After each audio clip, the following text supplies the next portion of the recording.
Tú no estás ciego, pero ellos quieren que lo seas.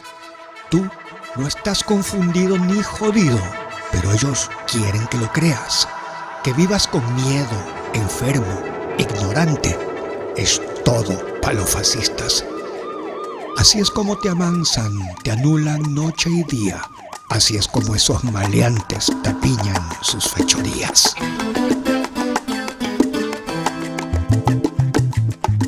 Me matarán en la pelea, me matarán por ser quien soy, grito del pueblo y clase obrera,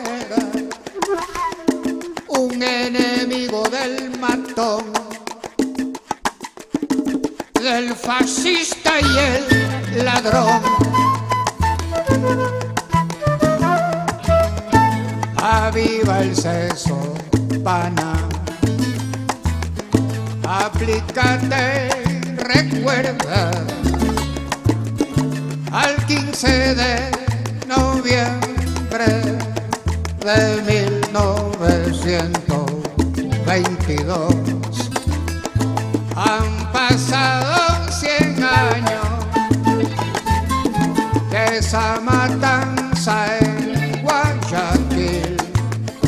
Parece que fue ayer, mi hermano, la historia vuelve y se vuelve a repetir. Me matarán en la pelea, me matarán por ser quien soy, grito del pueblo y clase obrera.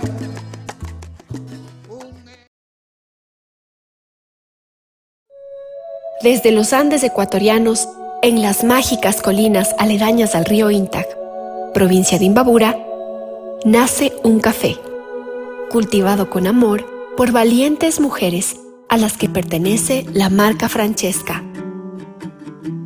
Cada grano se escoge con cuidado para que cada taza de café sea una experiencia única. Francesca te inspira. Francesca te apasiona. Francesca te enamora. En cada sorbo, descubre lo mejor de ti.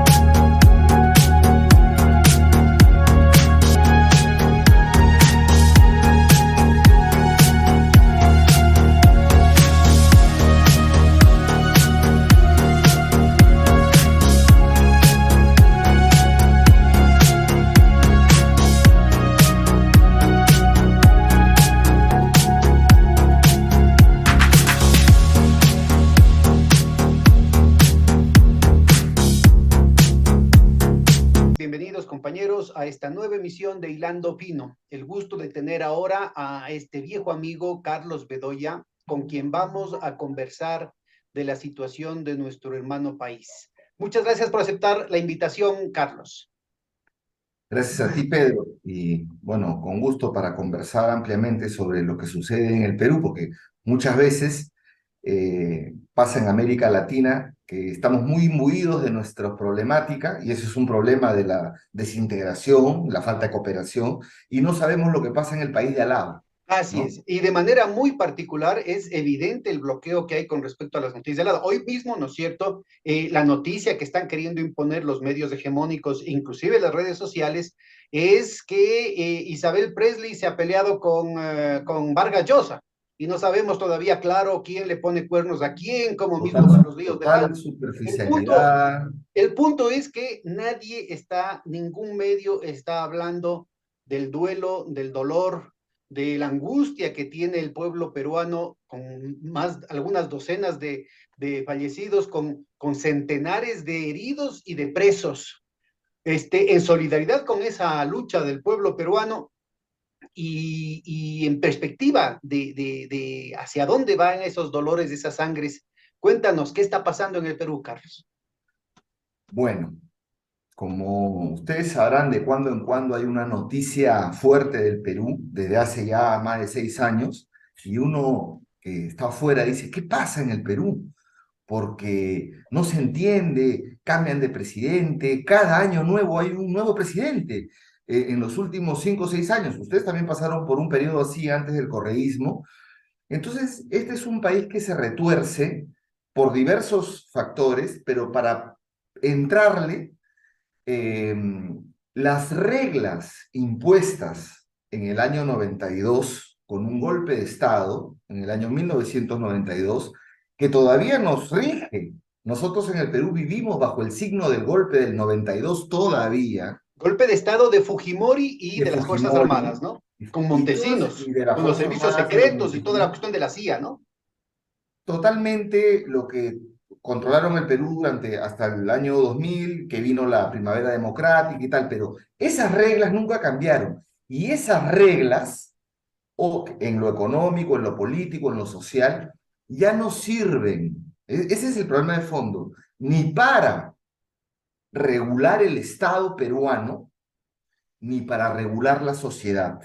Y en este momento lo que tenemos es un país polarizadísimo y partido en varios pedazos, siendo el más grande pedazo el surandino peruano, que ya en el siglo XIX fue un estado, ¿no? Durante 3 años en la Confederación Perú-Boliviana, y que hoy pareciera que la perspectiva es a un rompimiento institucional muy fuerte. Tenemos en medio de eso, o sea, en medio de que necesitamos otra vez, por vez 13 o 14, una nueva constitución para que finalmente es repartir el poder de nuevo, volver a ponernos de acuerdo en las reglas donde el poder de Lima, digamos, está en cuestión, aunque la Constitución, una nueva Constitución es un documento de paz, es un armisticio donde alguien tiene que perder, y en este caso tendría que poder perder o ceder las élites del poder económico que han venido controlando el país para sus intereses ya desde hace mucho tiempo y desde el 92 en particular en adelante. Entonces, ese es el telón de fondo, una crisis de régimen, de este régimen partido-empresa que ha gobernado el Perú estos años y que la transición fujimorista no desmontó. Estamos viviendo en la fase de destitución de todo eso y está siendo bien violento. Eso es por un lado. Por otro lado, hay una crisis que se inició en el año 2016, cuando dos derechas, la derecha criminal, autoritaria, que le llamábamos en ese momento al fujimorismo, y la derecha transnacional, corrupta, de la puerta giratoria de Pedro Pablo Kuczynski, llegan a segunda vuelta. Y gana Pedro Pablo Kuczynski y Keiko Fujimori, que quedó primera en la primera vuelta y que tuvo 73 congresistas de 130 en ese momento, no reconoce los resultados y comienza el paraíso de la derecha en el Perú, que lo tenían en el 2016, dos derechas en segunda vuelta, en lugar de unirse y seguir adelante con sus intereses, se dividen, se pelean, entran a una muerte encarnizada. No sé si tú recuerdas todo lo que ha sucedido de ahí, porque de ahí viene todo un pleito con el fujimorismo. Pero Termina, cuéntanos, eso yo creo que es importante, sobre todo para la audiencia ecuatoriana, que nos hagas una cronología más o menos, que nos claro, vayas desde el contando, porque de 2016, todo eso, además ubicando, más allá de la cuestión formal, que nos dicen algo los medios, habría que hacer un recorderis, ubicando un poco, ¿no? Creo que de todo ese rosario de presidentes parece ser que solo Merino representaba algún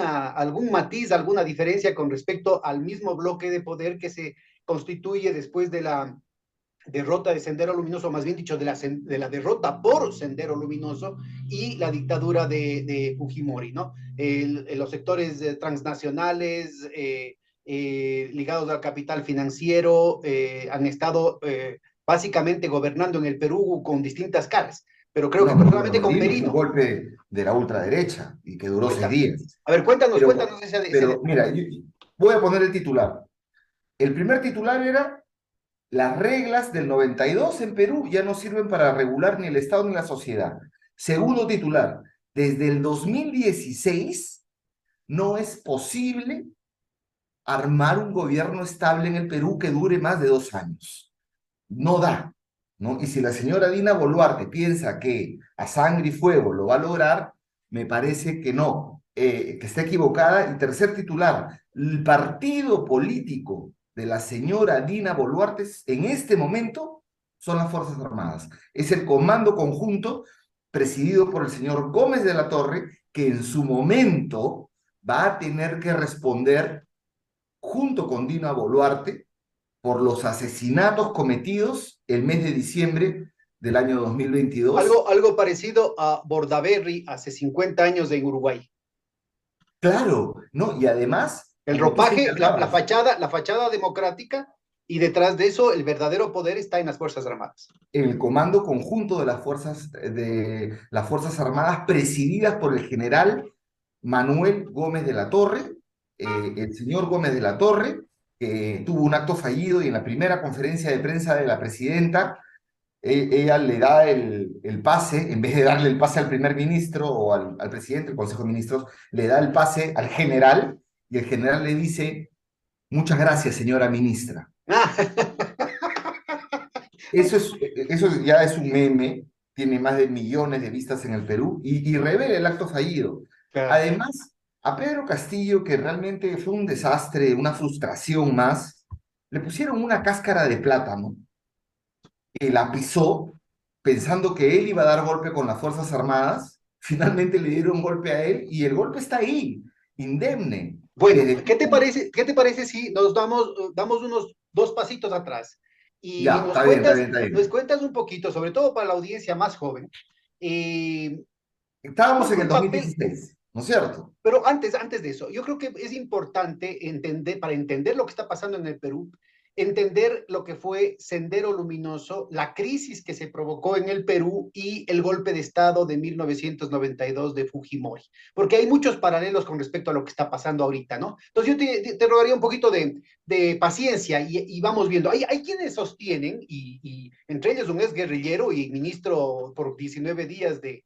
Pedro Castillo, Héctor Béjar, que el Sendero Luminoso fue una provocación armada, infiltrada por la CIA y por la Armada del Perú, para destruir a la izquierda, para destruir los movimientos sociales y para imponer este nuevo estado de cosas. ¿Qué opinas tú de esa visión y cómo entenderías, si es que no estás de acuerdo con eso, el papel de Sendero Luminoso en la historia del Perú? Bueno, lo que yo coincido con Héctor es que el papel de Sendero Luminoso fue nefasto. Fue nefasto en el Perú, la guerra interna, realmente, donde Sendero Luminoso fue derrotado, pero no solamente fue derrotado Sendero Luminoso, con Sendero Luminoso fue derrotado toda la izquierda, a pesar que la izquierda peruana fueron las principales víctimas de Sendero Luminoso.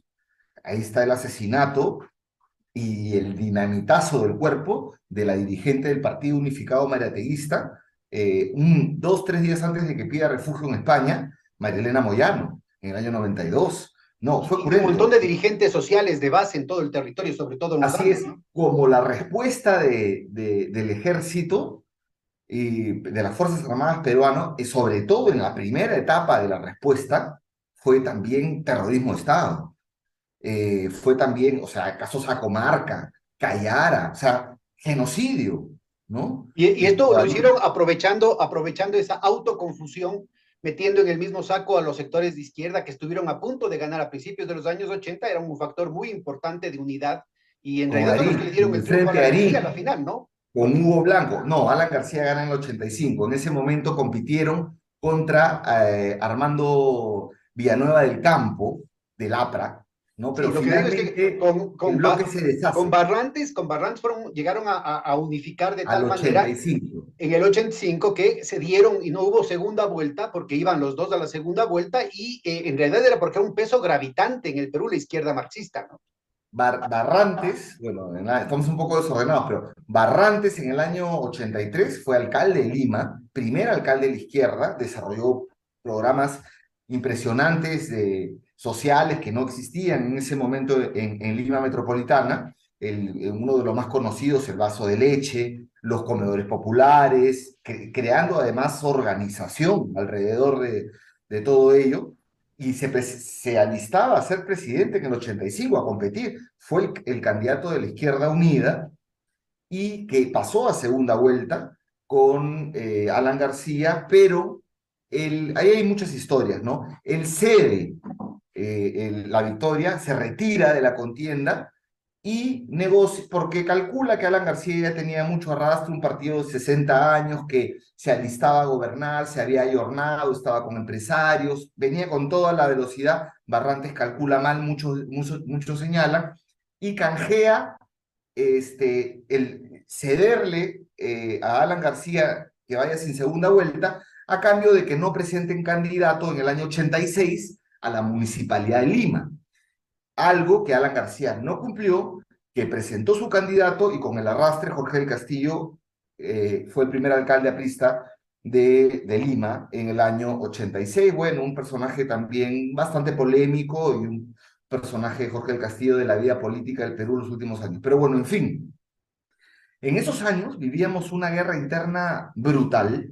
Los pueblos del Perú vivían entre dos fuegos. Realmente se cuestionaba la viabilidad del Perú.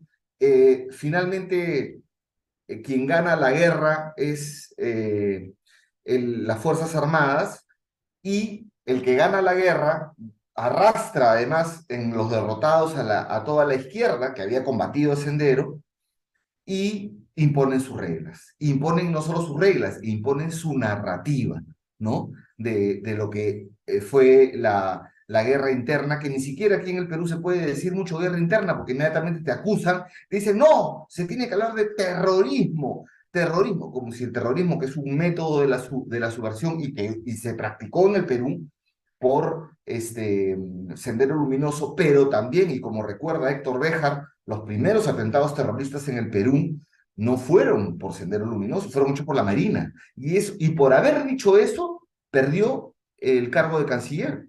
Por haber dicho eso años antes, Él como denuncia con documentos, ¿no? Documentos desclasificados que en los primeros claro, atentados terroristas en se el hicieron en 75. 1975, cuando se supone que Sendero Luminoso todavía no existía, ¿no? No, no existía, y ahí no, la Marina hizo atentados.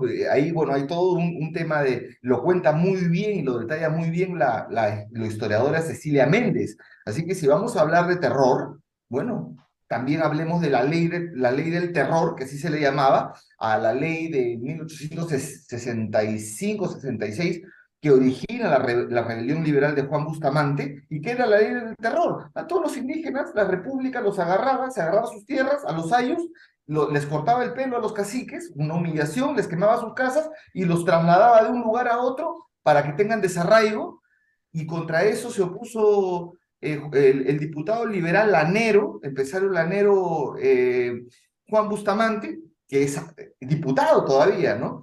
Y que es arrasado en Huancané, y francamente eso fue una matanza. En Puno ha habido muchas matanzas. La República, yo pienso que ya de fondo el proyecto histórico de los pueblos del Perú ha sido cortado por la propia República, ¿no?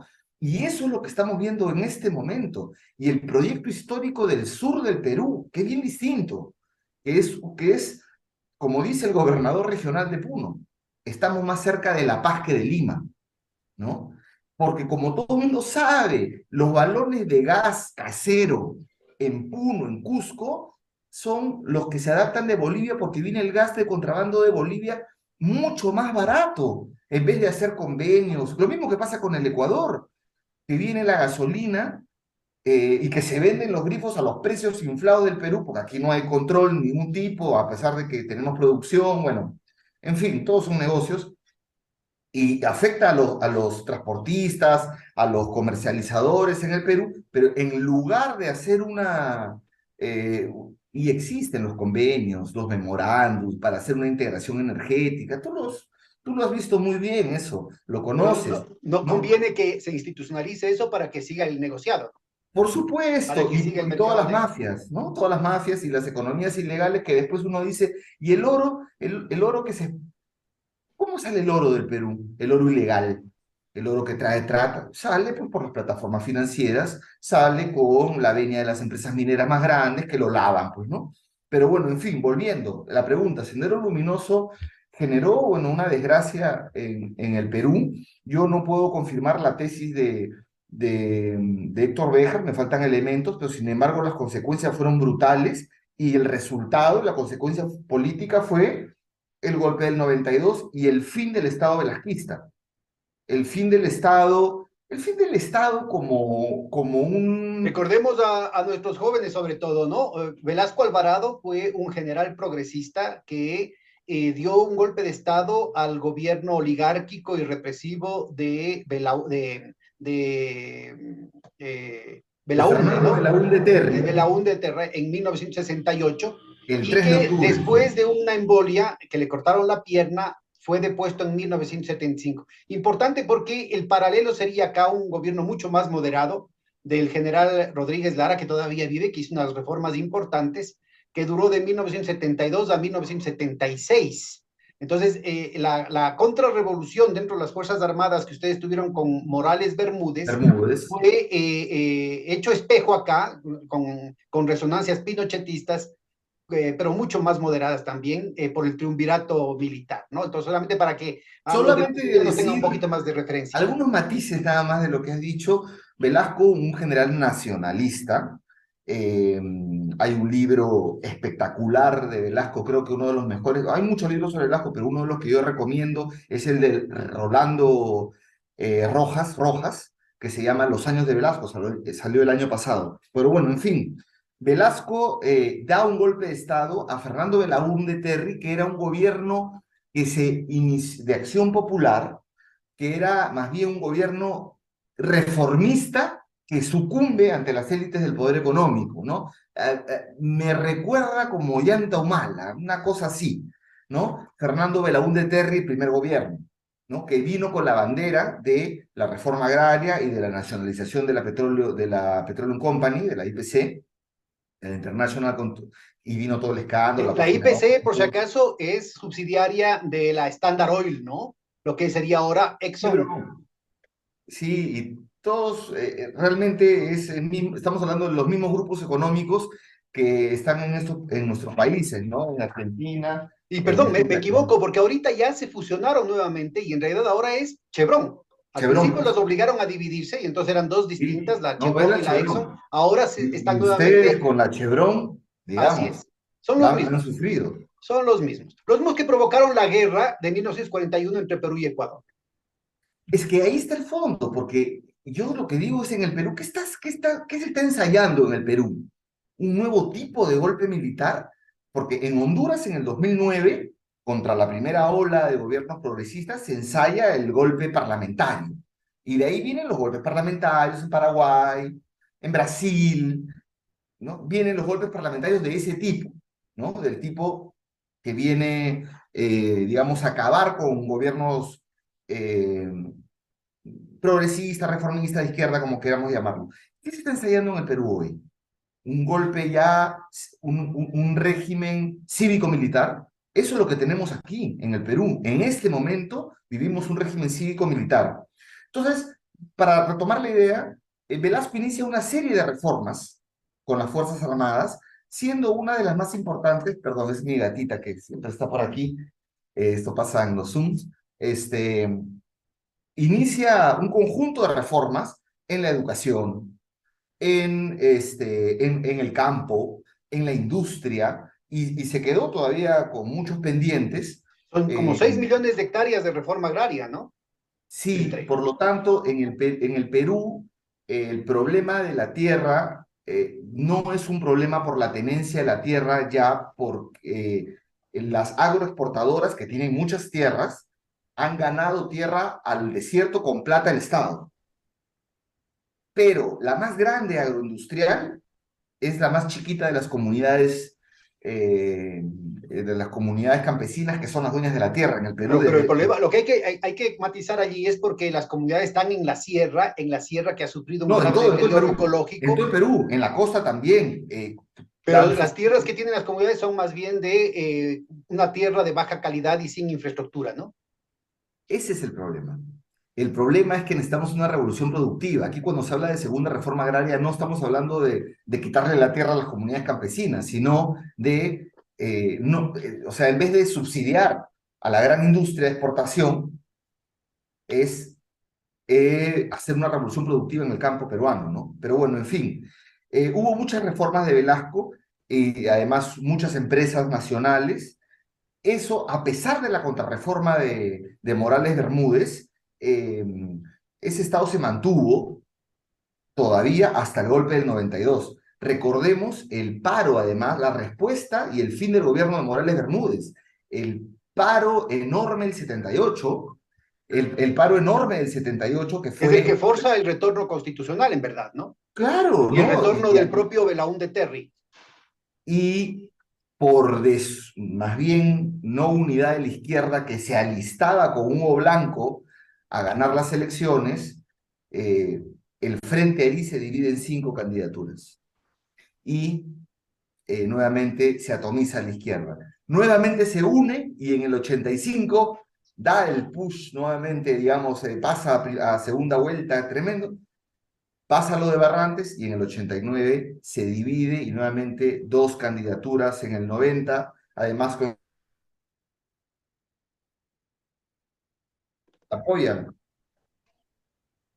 muchos izquierdistas, digamos, apoyaron en ese momento a Fujimori contra Vargas Llosa, en la derecha, Se finalmente. cortó se cortó un ratito. Voy a quitar mi imagen para que se estabilice tu señal, Carlos.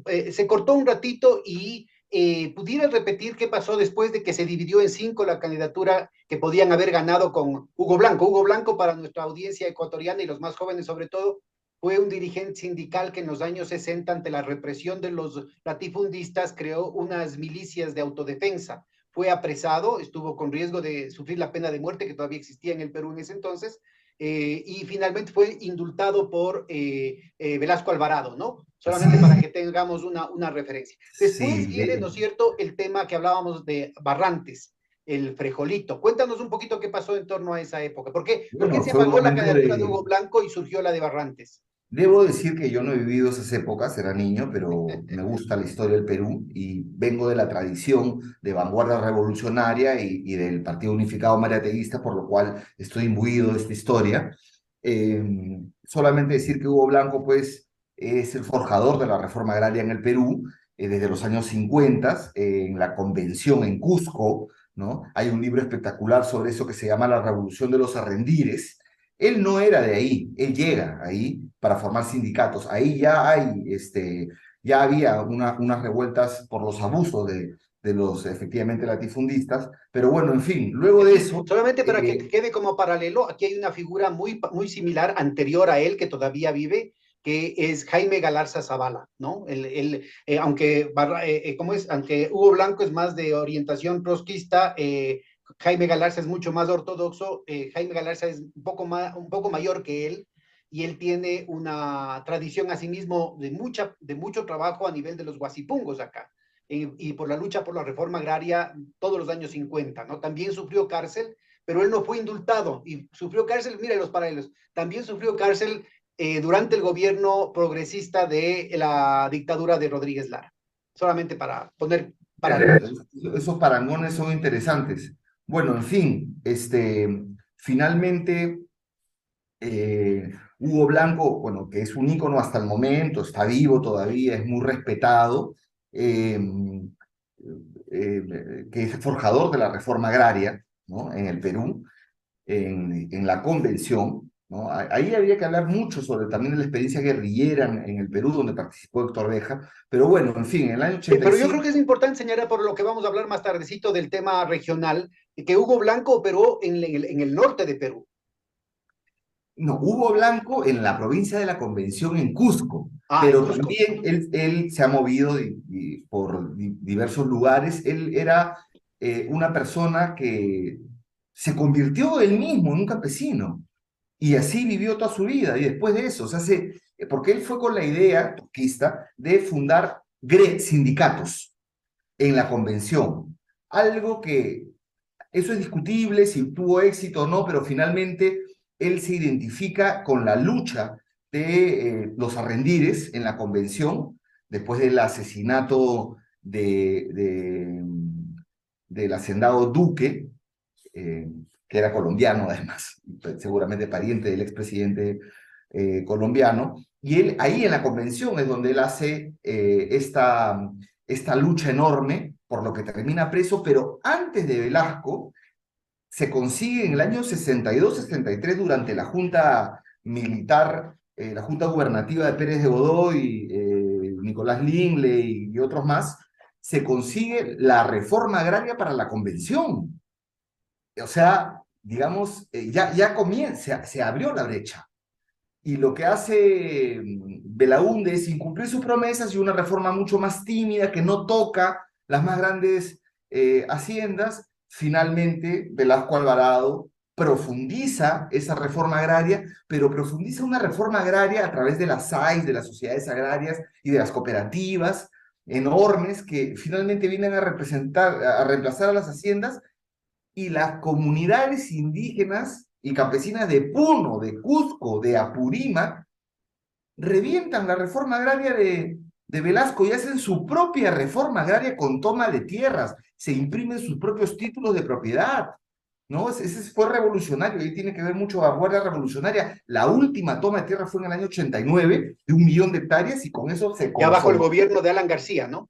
Sí, pero eso lo hizo el movimiento campesino. En ese momento la CCP, la Confederación Campesina del Perú, de todas las Que federaciones, ahora es importante mencionarlo porque ahora es una de las víctimas de la represión, ¿no? por supuesto, digamos, entraron, allanaron su local y detuvieron a 24 dirigentes. Y si no hubiera sido por la acción enorme de todavía la institucionalidad de derechos humanos que hay en el Perú, expresado en la Coordinadora Nacional de Derechos Humanos, que tiene además muchos contactos internacionales, estarían presos hasta ahora. Los soltaron en la noche, no tenían por qué hacerlo, ¿no? Todavía sembraron pruebas, pusieron machetes, pusieron cosas, ¿no? Explosivos. Fue ridículo realmente, porque bien saben las Fuerzas Además, Armadas, machetes de una marca que no existía en Lima, ¿no? ¿no? Que parecían comprados en Sodimac, en esos, ¿no? O sea, realmente burdo, ¿no? Así como cuando vienen en las marchas y vienen a algunos infiltrados a dibujar la hoja y el martillo, que en el Perú simboliza, o sea, está muy arraigado con lo de Sendero Luminoso, nos han quitado un símbolo ahí, que hay que recuperarlo, y dibujan la hoja y el martillo como de Sendero Luminoso, lo dibujan mal, ¿no? Lo dibujan pésimo, ¿no? Y hay memes de eso, ¿no? Hay muchos infiltrados también. Bueno, en fin, Ahora, esto también estuvo acompañado por un proceso de organización y de movilización fuerte de sectores obreros urbanos, ¿no? sí, claro, la izquierda peruana en los 80 era un ejemplo, tenía fuerzas vivas. Por ejemplo, el Partido Unificado Mariateguista andaba de la mano con la Confederación Campesina del Perú. El Partido Comunista Unidad hasta ahora, bueno, tiene influencia en la General de Trabajadores del Perú cuando la tasa de sindicalización era súper importante, y tenían la Federación Bancaria. La Federación Bancaria hacía paros y separaba el país, la Federación Minera, ¿no? Ahora ya no existe Federación Bancaria, pues, ¿no? Después de la regulación laboral y antisindical de Fujimori, que hay que recuperar, no hay más Federación Bancaria.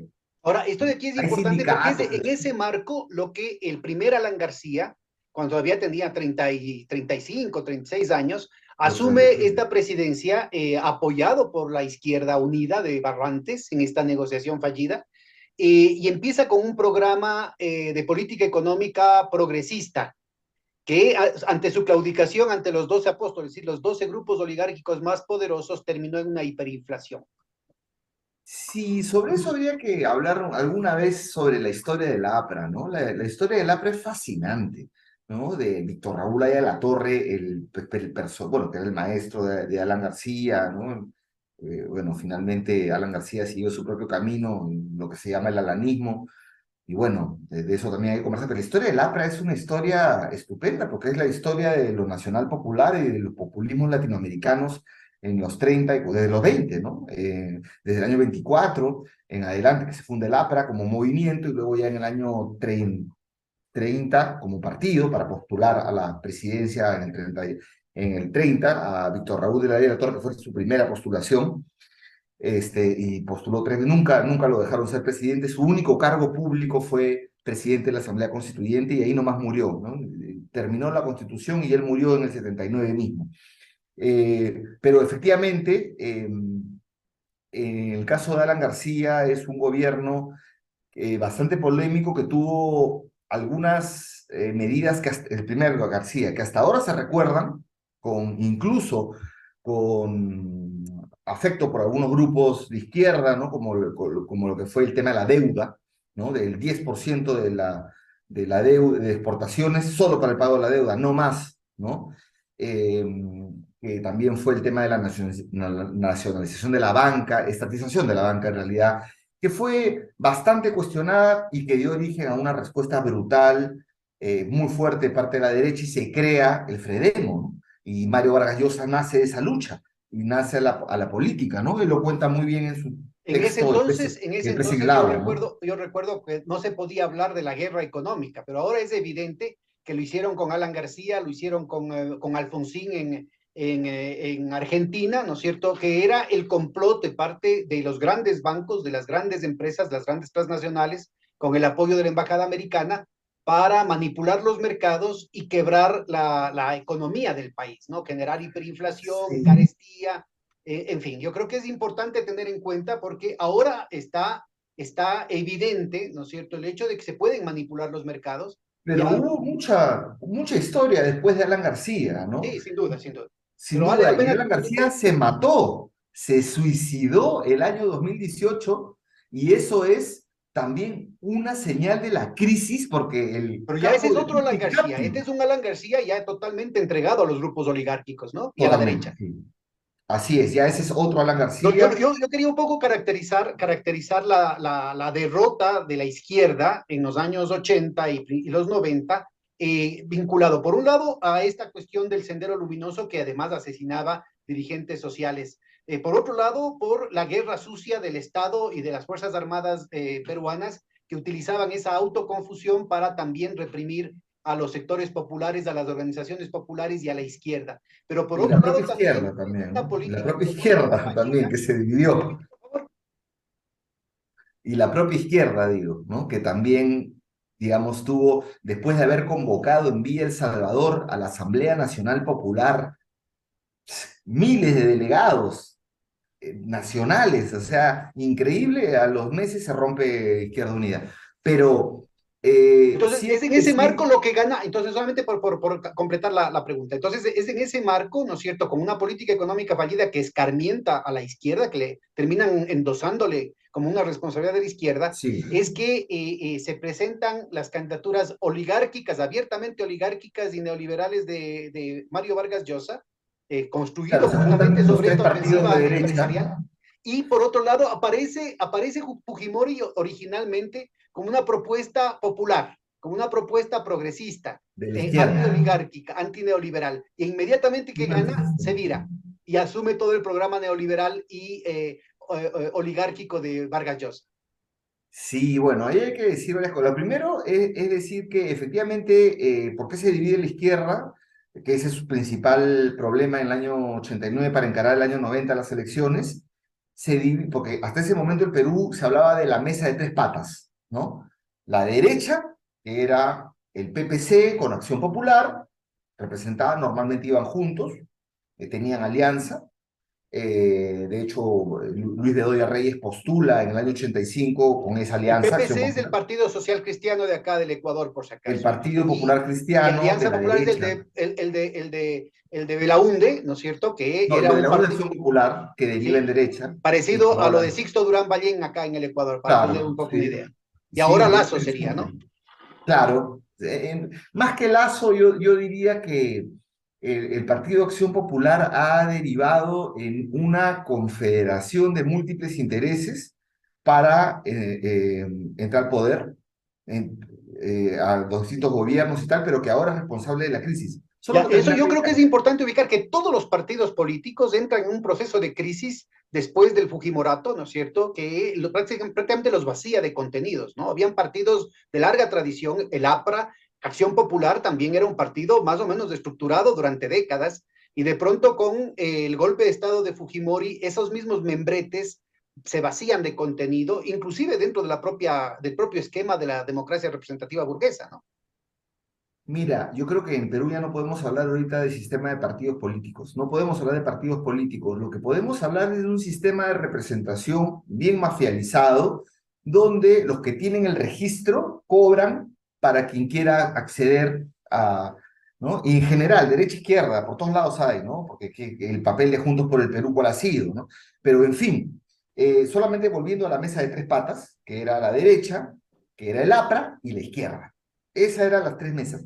La izquierda al implosionar, ¿no? Al ¿Cuál fue el dividirse, eje de la división en la izquierda? ahí hay un debate. Hay un debate que oculta algunas cosas, desde mi punto de vista, ¿no? El debate es en el Congreso de Huachipa, donde es la división, entre el sector militarista, digamos, el que de alguna vez quería ir a la guerra, o sea, estamos en guerra, vamos a la guerra, nosotros, el tercer factor, ¿no? Y quienes condenaban totalmente a Sendero Luminoso y todo eso. Eso es falso, en realidad, es un falso debate. Según Raúl Wiener, que en paz descanse, que estudió mucho el tema, él señalaba que la izquierda se divide por la falta de vocación de poder, por la falta de ambición de poder, mira, por la falta de agarrar el gobierno y de ser solo oposición, de estar en la toma de tierras y no tener esa vocación de poder. He ahí un meollo. Aunque esto también lo describe muy bien uno de los grandes pensadores del progresismo peruano ya fallecido, Carlos Iván de Gregori, ¿no? Él tiene otras versiones y tal. Pero bueno, en fin, finalmente el año 90 comienza con, ante el vacío de la izquierda, surge Fujimori. Surge Fujimori y que es acompañado por bastantes izquierdistas. Su equipo económico de candidato de segunda vuelta era liderado por Óscar Ugarteche, ¿no? Y una vez que gana, le mete una patada a Óscar y a todo su equipo. Y más bien llama al equipo económico de Vargas Llosa, liderado por el señor, este señor que ya es segunda vez que candidatea, Hernando de Soto, que se ha hecho muy conocido en el mundo, desde mi punto de vista, vendiendo cebo culebra, ¿no? En el tema este de que la informalidad y la pobreza se va dándole su título de propiedad a la gente, para que negocie la gente las tierras y pues, lo que él Muy, pretende es muy, acabar con la muy, comunidad muy campesina, ¿no? convergente con esta noción del emprendedurismo de sí mismo, ¿no? Que incluye tanto a posmodernos Foucaultianos con neoliberales de Ayn Rand. No, y también con gente que simplemente tiene, porque digamos, la derecha peruana no es una derecha ilustrada, muy pocos, ¿no? Digamos, no va a ser la derecha, porque hay algunos intelectuales cada vez menos, pero, digamos, las élites del poder económico, a mí me da la impresión en el Perú son realmente ignorantes, ¿no? O sea, tienen y además profundamente racistas, y finalmente no se sienten peruanos, peruanas, ¿no? No se sienten, ¿no? Entonces, bueno, Fujimori aplica todo el plan económico de Vargas Llosa, pero no solamente eso, sino también aquí comienza algo que ha estudiado mucho Ana Esther Ceseña, un proceso de unificación de las inteligencias de América Latina, de las policías de América Latina, de los ejércitos de América Latina, tipo Escuela de las Américas, pero más, precisamente ella habla del Law Enforcement Institute, que es algo que yo buscaba y cada vez se encuentra menos porque lo quitan, que funcionaba aquí en Lima y que es responsable, según Ana Esther, de Recuérdanos el nombre de nuevo.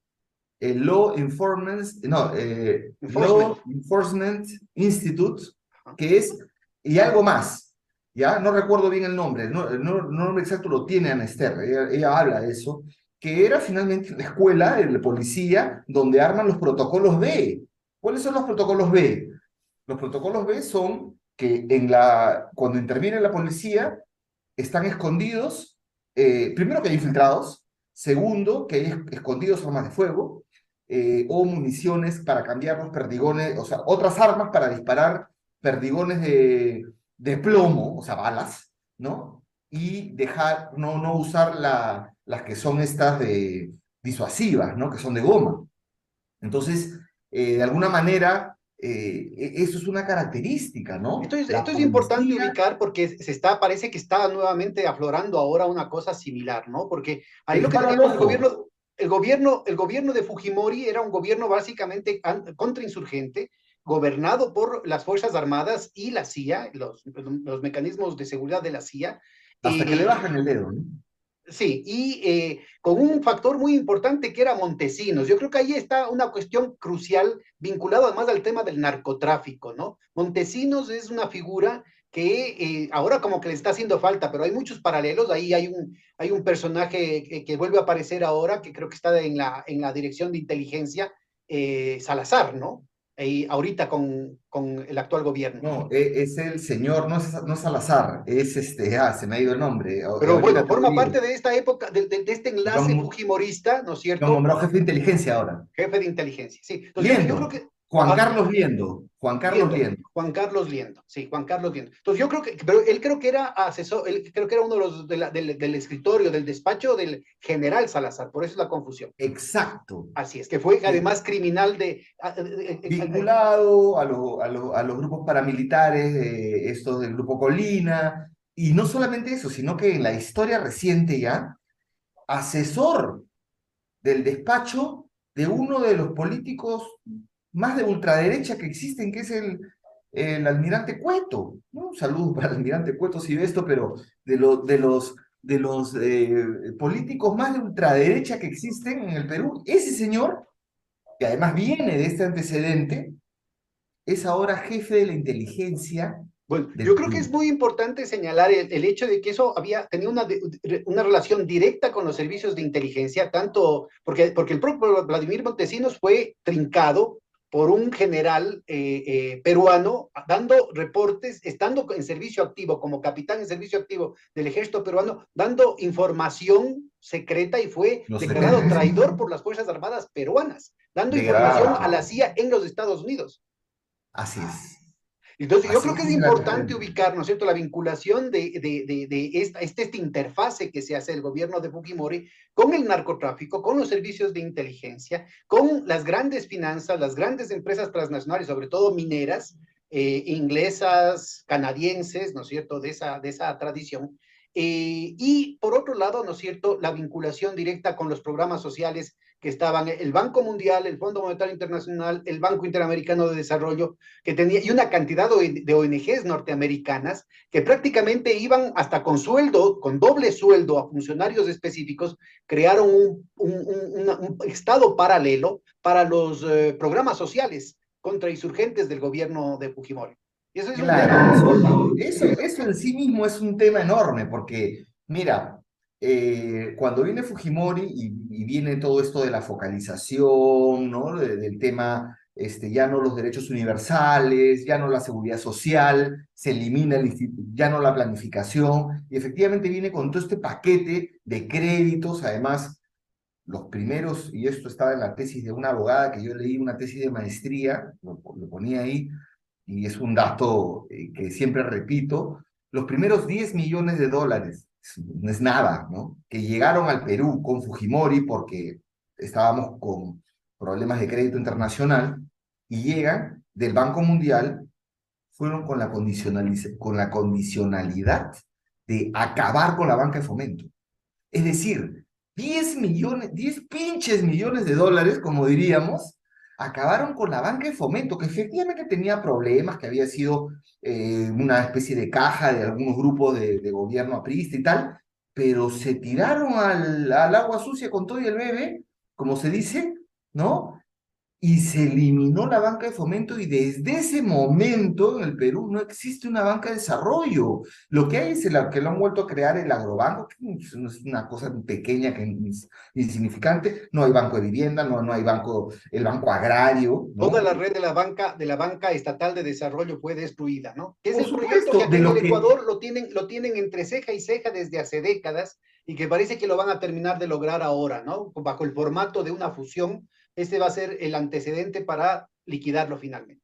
¿Y cuál es el resultado? El resultado es que, por ejemplo, el Banco de Crédito o el Banco Continental, que es del Grupo Brescia, el Banco de Crédito del Grupo Romero, ¿qué hacen? A ver, ¿a quién es más rentable prestarle? Al agroexportador, en la costa, muy fácil de llegar, todo muy bien, muy fácil, todo más bien. Pero el Banco Agrario lo que hacía era equilibrar la tasa de interés donde era más caro llegar, donde no había cobertura, donde había más problemas. Entonces, equilibraba la tasa. Lo que hizo primero con el Banco Agrario Fujimori fue quitarle la captación de los ahorros del público, con lo cual le dejaban medio brazo. Y luego le prohibieron prestar en zonas de riego, solo en la costa. Le cortaron el otro brazo y de ahí simplemente lo liquidaron. Y así pasó con toda la banca. Y eso es una de las cosas Es se decir, es el acabó. modelo el de la polarización, de la exclusión, de la privatización y de la contrainsurgencia. El modelo en el que ese pecado original de la República Independiente, de nuestras repúblicas independientes, de la exclusión de los ciudadanos de segunda categoría o de los subhumanos, ¿no es cierto?, se convierte en la nueva ley del Estado, porque eso quedaba como una cuestión no escrita, pero desde el Fujimorato aparece inscrita en todas las políticas sociales, ¿no? Por supuesto, ¿no? De ahí ya el Perú cambia completamente. ¿Qué hace para antes, con los paquetazos que el shock del agosto del 91, ante eso, cuál es la respuesta de Fujimori, además de la represión y de la eliminación de los sindicatos y todo esto? Es abre las puertas para que la gente haga lo que quiera. Entonces, es decir, tú tienes un carro, haz transporte, digamos, esa es su forma de contención de Fujimori es, bueno, agarren el transporte, agarren todos los El sectores. capitalismo salvaje, pero también a nivel popular. A nivel popular, claro, agarra todo. Entonces, hay un spot que él saca, que es un spot del Estado donde salen en los arenales gente que dice, nunca tuvimos la oportunidad, ahora tenemos, que era finalmente que le estaba las empresas municipales de transporte deshechas, agárrense el transporte y generando el caos que hoy vivimos y todo lo que es la base de las economías, no solamente Es decir, informales. era la utopía de Hernando de Soto hecha una realidad. El Hecho capitalismo una realidad, salvaje. no, para que escriba su libro y más bien y diga, ahora, después escribe primero el otro sendero y luego el misterio del capital y bueno, y finalmente tenemos el 70, bueno, algunos dicen 80 y después de la pandemia hasta 90%, según los laboralistas, estudiosos como Enrique Fernández Maldonado, de informalidad laboral en el Perú, ¿no? Entonces, ante eso, ¿qué haces, no? ¿Cómo acá vamos a tener un problema de pensiones, se eliminó el Instituto Peruano de Seguridad Social, pero al margen de eso, yendo a la parte política, hay un momento en que le bajan el dedo. a- Cuando el Perú ya era un narcoestado, ya totalmente, recordemos caso Vaticano, por ejemplo, de un narcotraficante que no quiere pagar el cupo y que lo ponen en la base naval, lo vuelven medio loco. Montesinos, dichos de paso, no es que se ha quedado tranquilo todos estos años, ha estado en la base naval y con celulares, muy amigo de los marinos, eso habría que verlo, también discutir. Pero le bajan el dedo y hay un libro que explica muy bien por qué le bajan el dedo a la CIA, que es la única cosa buena de este personaje que voy a citar, que es el expresidente colombiano Andrés Pastrana, que la única cosa buena que yo le veo a este señor que tuvo unos comentarios terribles en la elección del 21, señalando sin pruebas fraude en el Perú, bueno, en fin. El señor Andrés Pastrana publicó un libro, seguramente a través de un ghostwriter, ¿no?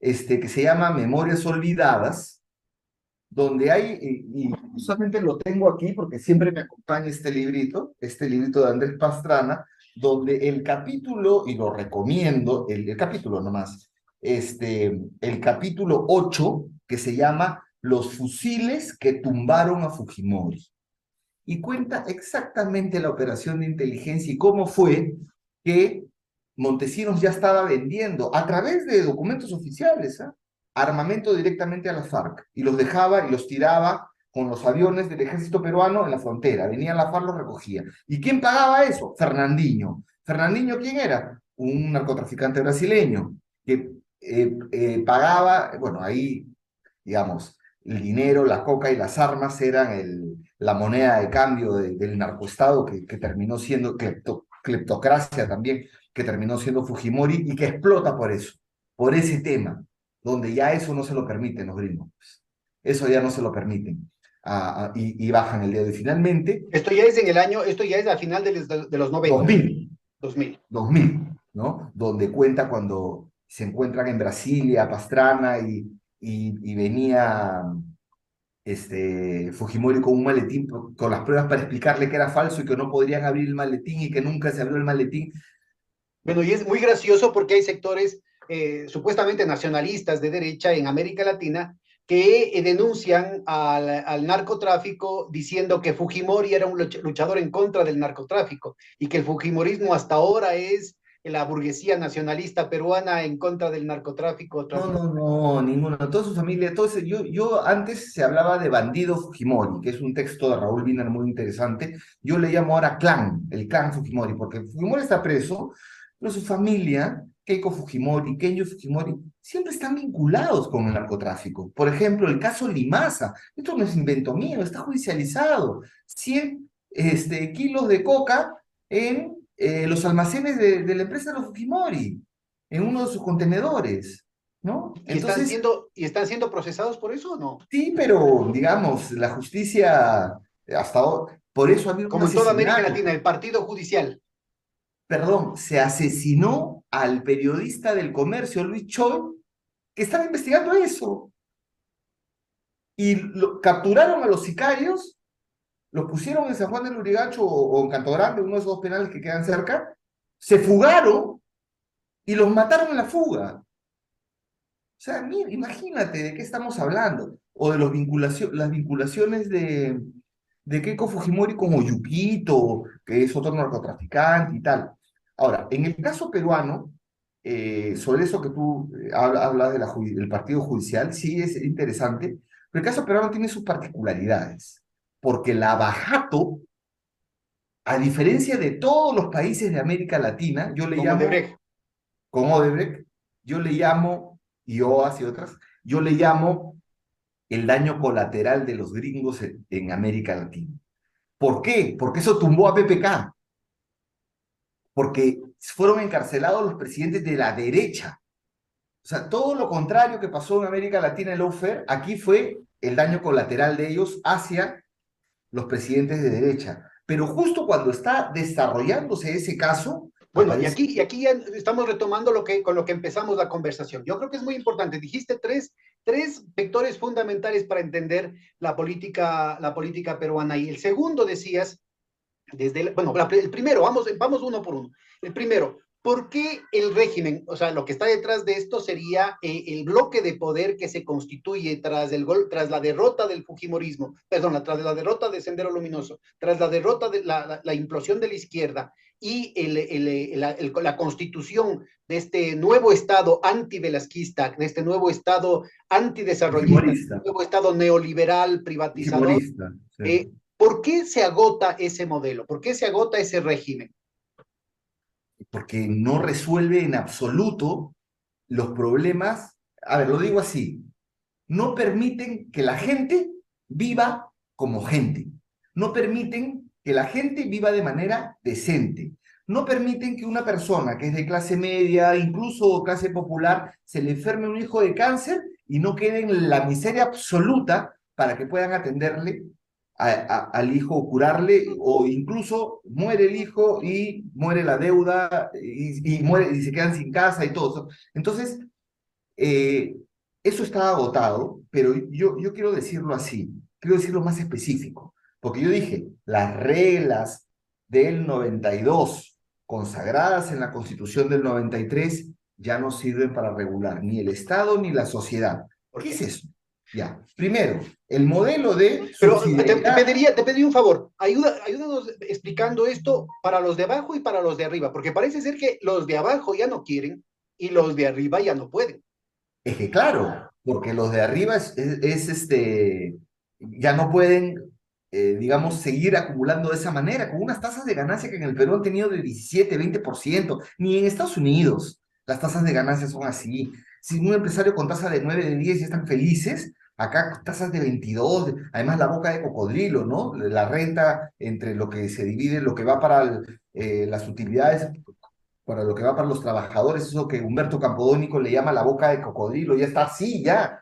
O sea, más del 70% para de la renta nacional digamos, las élites y 20 o menos para los trabajadores, con una presión tributaria además bajísima, ¿no? Tenemos que hacer una reforma tributaria que planteó Pedro Franque, tímida, pero que era importante, y que no la defendió Pedro Castillo y finalmente la negoció, Pedro ¿no? Así Franque, que, ubícanos, Pedro Franque estuvo dentro del ministro de equipo Economía, de fue Pedro Castillo, en la primera etapa de Castillo, pero que no ¿no? duró. Bueno, digamos, ahí de eso podemos hablar, pero para centrarnos en estas reglas, ¿qué reglas? Me preguntan, ¿qué reglas son esas? Voy a decir las reglas. En lo económico, la subsidiariedad estatal a muerte, donde el Estado no puede hacer nada, si no lo hace el privado, ¿no? La propiedad de los recursos naturales, que en la Constitución, en el artículo 66, dice claramente que son de toda la nación, pero a renglón seguido dice que el Estado otorga derechos reales a los concesionarios, o sea, la Es propiedad. la transnacionalización, básicamente la minería, ¿no?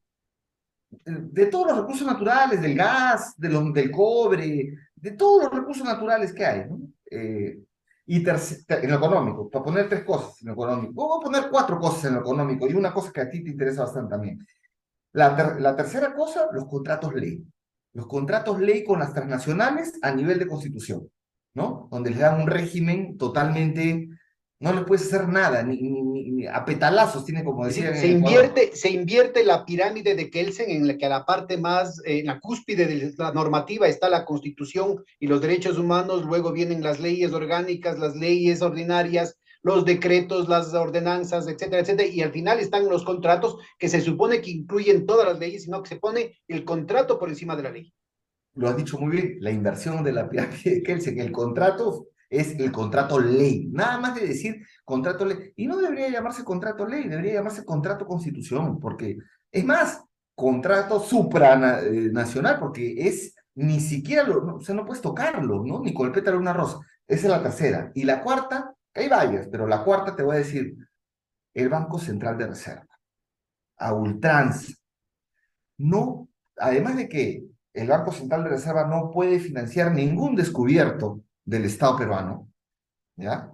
Como el Banco Inglés sí lo hizo en pandemia, ¿ya? Trayéndose abajo toda la teoría monetaria moderna. Yéndose en Acá, contra de todo lo que dicen los libros, más papistas que el Papa, nosotros, ¿no es cierto? Eso sí. El Inglaterra, Banco ¿no? Inglés, el Banco Europeo, el Banco de Suiza, el Banco de La Reserva Japón, Federal, la Reserva Federal de los Estados Unidos, todos hicieron eso, todos hicieron todo lo el que, señoriaje, el señoriaje. claro, todo el financiamiento del Estado lo han venido haciendo no por la pandemia, que es otra de las mentiras que están diciendo, lo vienen haciendo de manera sistemática y multimillonaria a favor de los grandes bancos.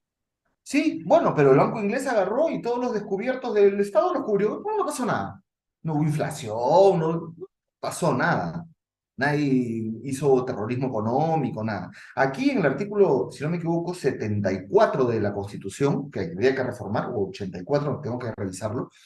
Bueno, el Banco Central de Reserva es casi que no, será pues, no el banco, yo no le llamaría, le cambiaría el nombre, ya no sería Banco Central de Reserva del Perú, se llamaría Banco Central de Reserva del señor Velarde y sus amigos, o Banco Central de Reserva de las élites del Perú, ¿no? Porque sí, ahí con los repos a las AFPs, con todo ahí sí mete plata, ¿no? Pero Esa si fue se la primera concesión de Castillo, antes inclusive de posesionarse, fue el posicionar a ese grupo de Velarde, ¿no? Que representan los intereses transnacionales de los banqueros ingleses a propósito. Y miren lo que terminó. ¿Sabe quién es el verdadero presidente del Perú? El señor Julio Velarde. Y se ha convertido en el verdadero presidente del Perú, sobre todo en pandemia se notó, donde movió 60.000 millones de soles, sobre todo para sectores con el cuento de las MIPES, pero que fueron a los más grandes empresarios en ese momento, ¿no? Sobre todo el grupo Interbank, que es el de los Rodríguez Pastor, pero bueno, en fin. Yo le cambiaría el artículo ahí, le pondría, el Banco Central de Reserva no puede financiar al Estado, está prohibido de financiar al Estado, salvo en pandemia, salvo en emergencia, salvo, ¿no? Ese régimen es terrible, como dice Salvo Andrés, si es para ese banco, beneficiar a los amigos de los grandes bancos. ¿no? Y finalmente es el que toma las decisiones. Y ha habido una entrevista que le han hecho al presidente Velarde, ¿no? Le llaman presidente Velarde, que tiene 16 años de presidente del Banco Central desde el 2006, ¿ah? Es presidente del Banco Central, y ahí ya no hay, no que la alternancia, no nada, él es más, es San Julio Velarde, ¿no? Hay que ponerle su velita para que no se muera, porque dice, lo nombran a él y todo se arregla, ¿no? Y mira, él fue invitado, y no sé por qué, el 3 de diciembre estuvo en Argentina, en Buenos Aires, invitado por el Banco Central de allá para discutir cómo se arregla el problema argentino, en un conversatorio. En el marco de eso, él da una entrevista al Clarín. Y en el Clarín le preguntan, oye, pero en el Perú hay problemas desde el 2016, todavía no había venido el golpe fallido, el golpe fallido de Castillo, De la Castillo. cáscara de plata, ¿no? Que le hacen pisar, ¿no? Pero igual comete delito, pues, ¿no? Y él dice, el 3 de diciembre, así me hace recordar mucho a Piñera, cuando dijo, en Chile vivimos en un oasis, ¿no? Y después, ¡pum!, explotó el país y terminó eso en la constituyente. Eh, Él dijo, en el Perú no importa, cambian los presidentes. Puede cambiar el presidente, dos, tres, cuatro, porque le preguntaron desde el 2016 que tienen 5 presidentes, ¿no? Ahora 6 con Dina Boluarte. Dina Balearte, le dicen, Dina Balearte, porque es lo que hace la señora, ¿no?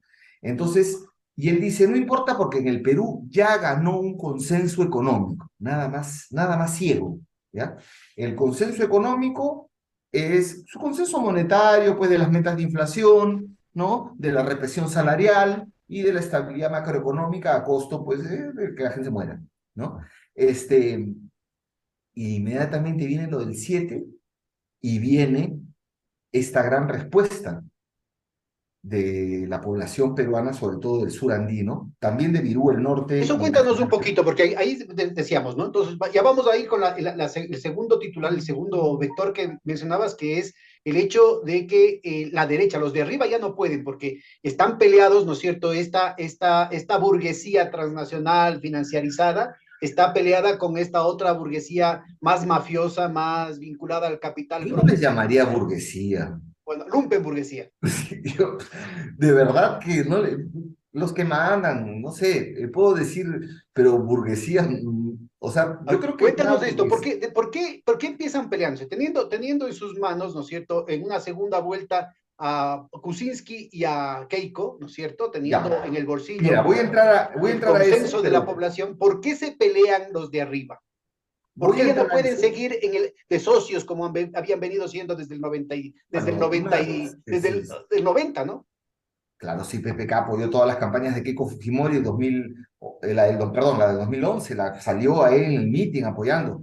Eh, Perdón, antes de entrar a la segunda parte, yo te había dicho en la primera que te había dicho que las reglas económicas, las reglas políticas también no funcionan. Son de doble candado, muy cerradas para que el grupo que está siempre esté. Y entonces le cierras a cualquier outsider, le cierras la posibilidad a otros actores que con la justa se cuelan, ¿no? Como fue Ollantumala, que se coló, pero todo está hecho para que luego se revierta. Luego, Castillo mismo, que se cuela, pero que cuando está en el gobierno, inmediatamente es tomado por las mafias y finalmente en lo que No lo termina. dejan gobernar, ¿no? O sea, lo No lo dejan asediaron a gobernar, Humala y lo pero asediaron a Castillo. lo asediaron a Castillo, pero Castillo también es una desgracia, fue una desgracia, una frustración, ¿no? Y además se metió con puros rufianes y puros pillos.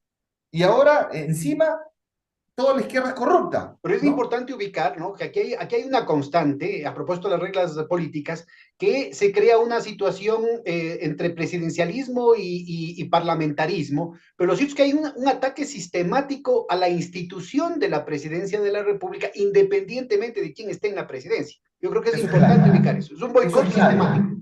Nuestro sistema supuestamente es semipresidencial, además que Fujimori se hizo la constitución para que en el artículo este famoso 137 no pueda ser él por corrupción, solamente por cerrar el Congreso, por una cosa se pueda investigar al presidente, que se mantuvo hasta ahora, ¿no?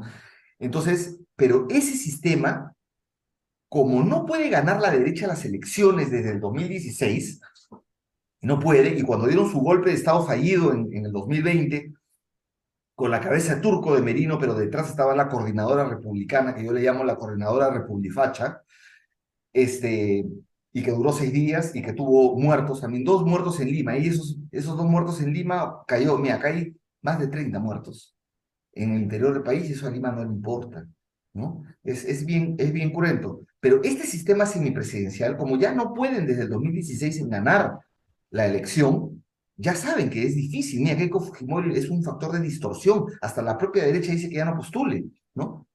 Entonces, están convirtiendo a la mala, yendo contra su propia constitución, en un sistema parlamentarista, pero informal. Es decir, viene el negociado, los grupos políticos en el Congreso colocan ministros a sus allegados, pero no tienen ninguna responsabilidad. Entonces, si vamos a hacer así, ya vamos pues al parlamentarismo en serio, ¿no? Donde cada fuerza política responde por sus ministros y también, digamos, asume su responsabilidad en la crisis. Acá la oposición se lava las manos, la oposición que era, ¿no? Porque ahora ya la oposición es el oficialismo, ¿no?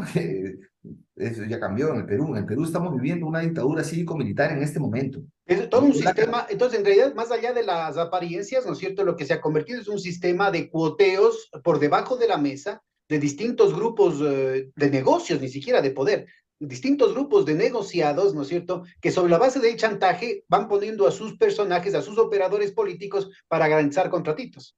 Así es, ¿no? Y además, entonces ahí tienen todas unas reglas políticas que hay que cambiar, que se hicieron hubo una reforma, un referéndum del 2018, el sí, sí, sí, no de Vizcarra, ¿no? Y que en el 2019 cerró el Congreso Fujimorista, ¿no? Finalmente está pagando por eso Vizcarra ahora también. Pero bueno, en fin, tenemos que otra forma de representación y de fomento de partidos Pero cuando políticos. Vizcarra cerró el Congreso, nadie dijo que era golpe de Estado, ¿no? No, porque la masa estaba afuera. Cerró porque tenías a 73 fujimoristas y con 5 del APRA que eran, pues, no, Pero a lo que me refiero es que la OEA no dijo que era golpe de Estado, como ha dicho ahora con Castillo, ¿no?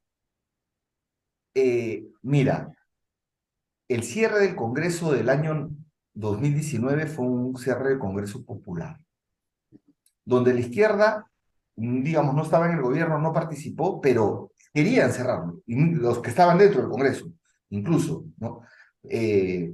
La calle celebró, las plazas celebraron el cierre del Congreso, como ahora también quieren el cierre del Congreso. La primera demanda del frente que se ha formado ahora la coordinadora andina del sur andino, de todo el sur, de la macroregión andina, sur, de todos los frentes de defensa. Primera es cierre del Congreso golpista, le llaman. Es difícil entenderlo, ¿no? ¿Quiénes son los golpistas? 2, renuncia de Dina Boluarte y responsabilidad penal de ella, comando conjunto. Y 3, asamblea constituyente. Son sus 3 demandas. Mira lo que ha pasado, Pedro. La semana pasada, en Chala, donde han habido los últimos muertos, también en Pichanaki, ¿no? Ya se está aprendiendo ahí, es terrible esto porque es costo de vidas.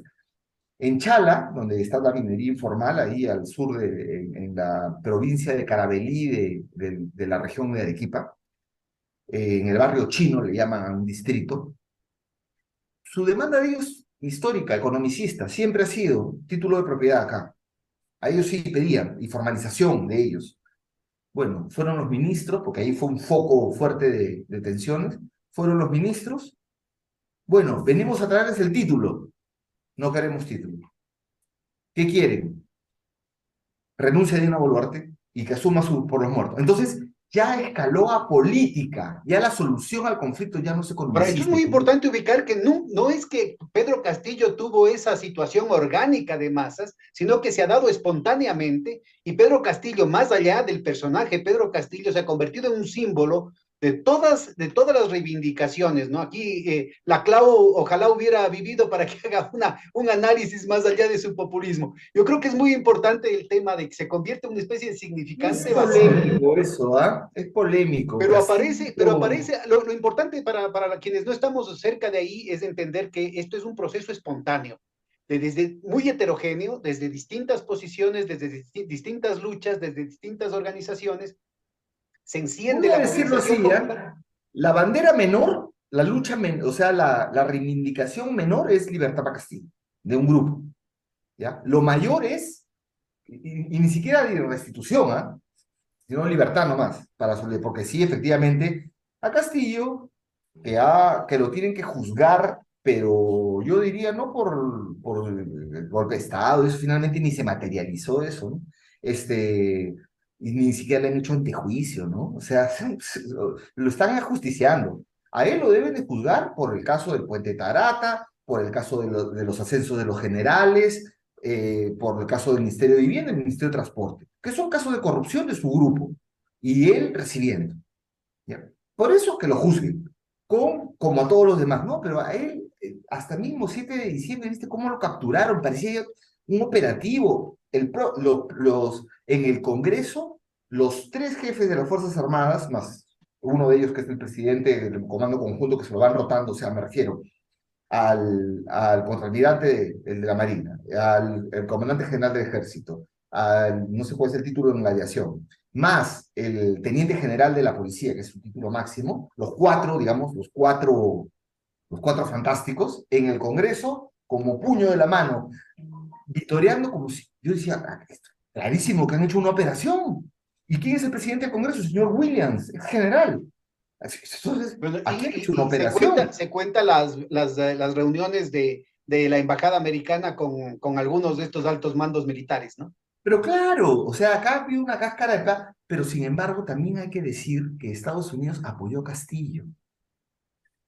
Sin Estados Unidos, Castillo no hubiera podido ejercer la presidencia porque fue fundamental el comunicado del Departamento de Oye, Estado. ahora, Estaba para Gloria entender, antes de Franklin. entrar la mecánica ya anecdótica, ¿no es cierto? Por eso es tan importante esos 3 vectores que mencionaba. Entonces, teníamos la primera, esta que las reglas del juego, tanto Ya no económicas sirve. como políticas, ya no operan. Ya no operaron desde el principio para los sectores populares, pero en los últimos años tampoco tampoco empiezan, tampoco son tan funcionales para los de arriba. Eso es muy importante porque nos lleva al segundo vector, que era justamente esta división que se expresa en la incapacidad de la unificación de la derecha, a pesar de que tenían el consenso, tenían la dirección moral de la sociedad, digamos, en el 2016. Cuéntanos, ¿qué pasó? ¿Qué está detrás? ¿Cuál es la disputa?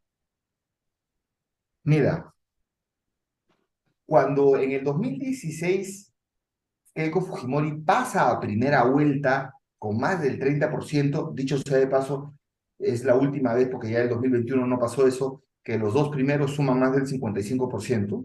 Ahora los dos primeros han sumado, ni siquiera han llegado al 30%, por lo cual hay una crisis de legitimidad. Hay legitimidad de origen en Castillo, pero hubo una cierta legitimidad, digamos, de ejercicio. Este, todo, es mi interpretación, ¿eh? Todo lo ilegal del Perú, todas las mafias, las de arriba, las de abajo, todas vuelven a nuclearse tras una bancada de 73 congresistas que prácticamente lo que dijo Keiko Fujimori: yo voy a gobernar el Perú desde el Congreso y voy a aplicar mi plan de gobierno desde el Congreso. Estando Kuczynski ya posesionado. Estaba investido, ¿no? ¿Ya? Entonces, y me voy a censurar, y con vitoreos de periodistas de derecha, de Philip Butter, de tal, que decía, sí, censúrele uno a los ministros, ¿no? Responsables, ¿no? Entonces yo nada más estaba con mi canchita, con mi popcorn, ¿no? Viendo cómo se peleaban las dos derechas. Entonces, pero de fondo, cuando Fujimori y Montesinos salen de escena, caen en desgracia, ellos eran los jefes de todo. Aquí no se movía un pelo sin ellos. Todas las redes de corrupción, de narcos, se abren y se forman nodos independientes, que ya no responden a una centralidad. O sea, Pero es el cuando padrino uno, el capo de padrino capi. uno, cuando cae eso, luego Keiko Fujimori los reagrupa, ¿no? Además, 73 congresistas, ¿no? Y todavía puso condiciones, puso a la SUNAT, o sea, en el caso de ustedes es la SRI, acá es Sí, la Servicio de Rentas tributación, Internas. puso al jefe de ahí, o sea, ya tenía carta blanca para todo, ¿no? Comienzan ellos a decir, lo vacamos a Kuczynski y el Fujimorismo asume, a través de Galarreta, que era presidente del Congreso, convoca elecciones y Fujimori gana. Y ese fue su trabajo, o sea, simplemente es, no, yo me quedo con el botín, no negocio contigo, una pelea por el botín. ¿Y qué tanto les resultó? Le resultó cuadras porque finalmente no pudieron vacarlo porque no contaron con los votos de una facción liderada por el hermano de Keiko Fujimori, Kenji Fujimori, que negoció directamente con PPK Es decir, que también el son broncas en la indulto. familia, o sea, ahí es Sony contra Al Pacino. Totalmente. No, peor que eso, Caín y Abel, ya, básicamente. No, pero no, Caín y Caín, ¿no? No, ahí no hay Abel. Entonces, no lo pueden vacar y hay una escena muy cuando viene el hijo de Torres Lara, porque entonces son los hijos también, ¿no? De los políticos de los 90 del fujimorismo, y lo agarra a Kenji y le dice, ¿qué estás haciendo? Tu hermana va a terminar presa. Sí, se logra, yo estoy interpretando palabras, ¿no? Porque se logra ver en el hemiciclo lo que le dice, ¿no? Porque además Keiko Fujimori, y aquí viene el tema, o es presidenta o va presa, porque tiene juicio por lavado de activos de organización criminal y por ella pesan 26 años de cárcel. Entonces, tiene que ser presidenta para acabar con cualquier cosa de eso, ¿no? Ella ya tenía juicios, ya en ese momento, porque ya estábamos viendo el tema de Lavajato, ya sea... De ahí se comenzaron a hacer los destapes. Entonces, antes de que salga todos esos destapes, ella quería saltar el poder y sentía que lo podía hacer, que 18.000 votos no era nada, que ya arrasaban. No pudieron vacarlo, 11 que se llamaron los Avengers, mira qué ridículo, así les puso Keiji Fujimori, los Avengers, y no hay la vacancia, eso fue en noviembre 2017, diciembre del 2017, indulto a Fujimori, el 24 de diciembre. La gente sale a la calle así iracunda, ¿no? Contra eso, nos malogró la Nochebuena, lo sacan a Fujimori, lo ponen en una casa, protestas, comienzan los escándalos, todos. Finalmente, el otro grupo, el de Keiko, le saca unos audios que lo presenta el señor Salaverry, de Fujimorista, que ahora anda por otros lados, unos audios donde ve cómo el abogado de Kuczynski negocia con los congresistas y compra votos. Ante eso, PPK tiene que renunciar y Kenji es procesado, lo desafueran, no, o sea, lo desaforan, perdón, del Congreso, una calamidad para esa familia donde ellos pierden, ¿no? Y finalmente Vizcarra, que era el vicepresidente de PPK, negocia aparentemente con Keiko Fujimori, y después dijo, sí, yo me reuní con él para que asuma, ¿no? Y vamos a enderezar el tema para Keiko Fujimori. Finalmente se convierte en su principal enemigo el señor Vizcarra, le cierra el Congreso y encima le prohíbe la reelección a los congresistas que siempre se reelegían de ellos, y ahí comienza la inestabilidad en el Perú. Vizcarra dura 2 años, le hace un golpe de Estado porque cierra el Congreso, ¿Por convoca qué? nuevas ¿Quién le hace el elecciones. golpe de Estado a Vizcarra? Mira, el golpe de Estado a Vizcarra, si quieres no le llamo golpe de Estado, le voy a llamar asalto al poder, ¿no? Se llama. Se lo hace, lo vacan en el Congreso por unos delitos no comprobados que hasta ahora se están viendo, ¿no? Creo que la falta más grande de Vizcarra fue después, cuando nos enteramos que se había vacunado él en la pandemia, ¿no? Y además, bueno, Antes ya que nadie. es antes que nadie, ¿no? Es terrible, pues, ¿no?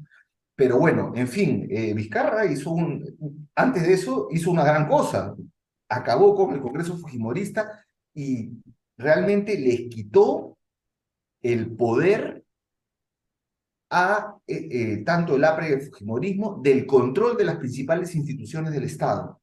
Tanto es así que se mata a García. Tanto es así que Keiko Fujimori es metida presa por varios meses en ¿Cuál prisión había sido el preventiva. papel de Alan García y más allá del tema personal, de la tragedia personal, qué significa el suicidio de García?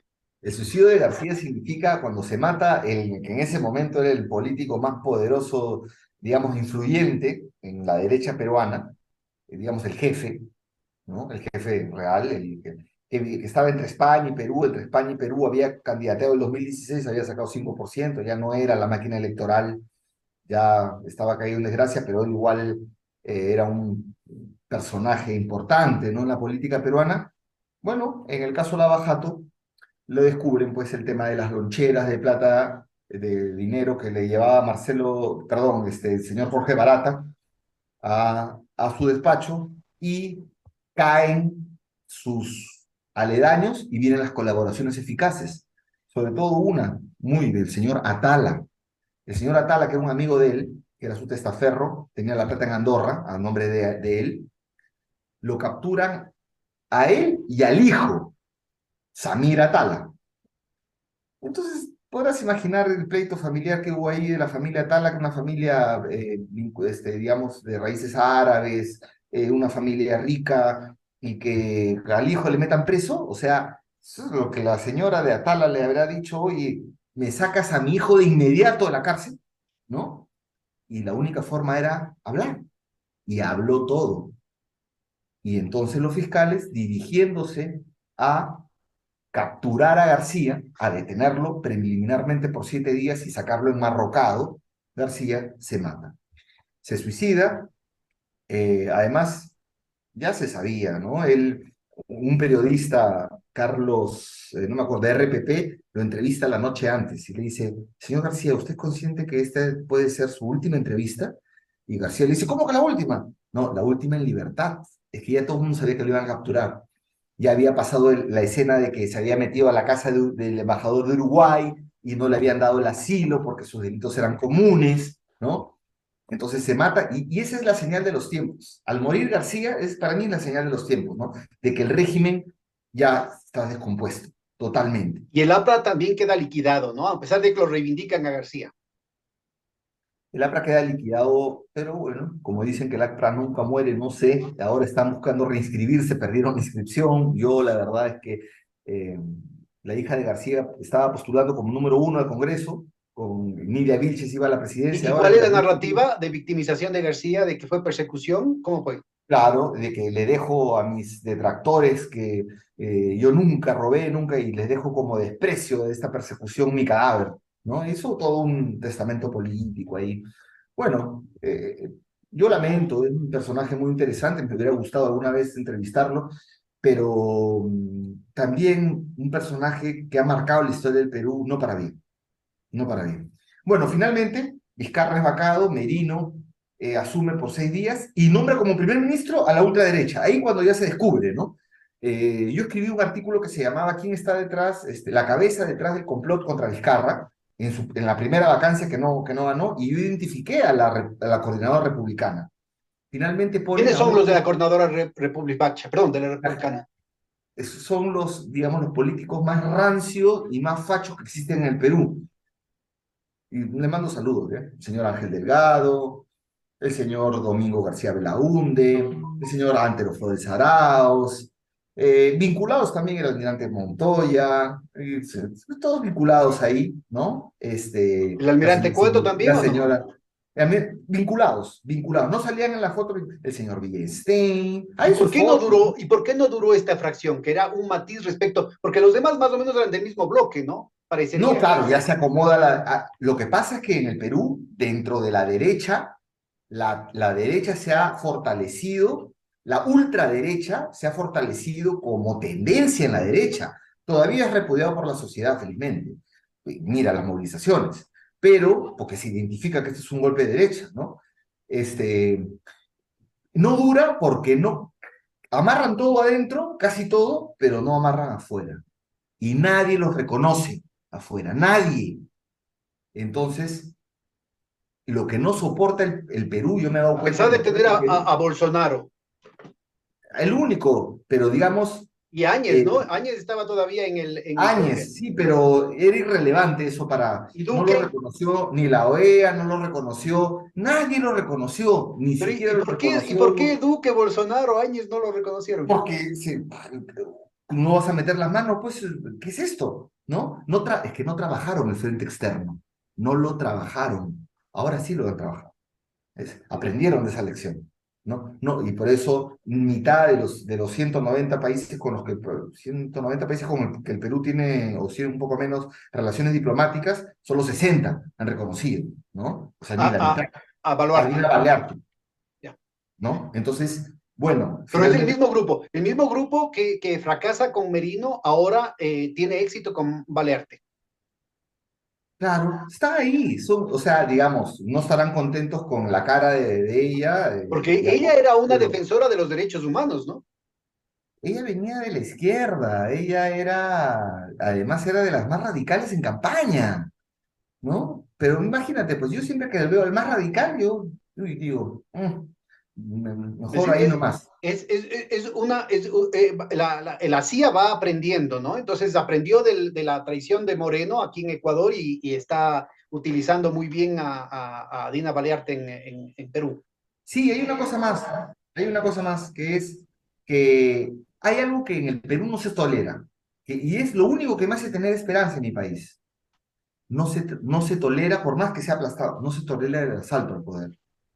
Cuando la gente no quiere, no atraca, no atraca. Y bueno, hubo una movilización de 11 millones de personas en lo que se llama el 14N, desde el 12 al 14 de noviembre.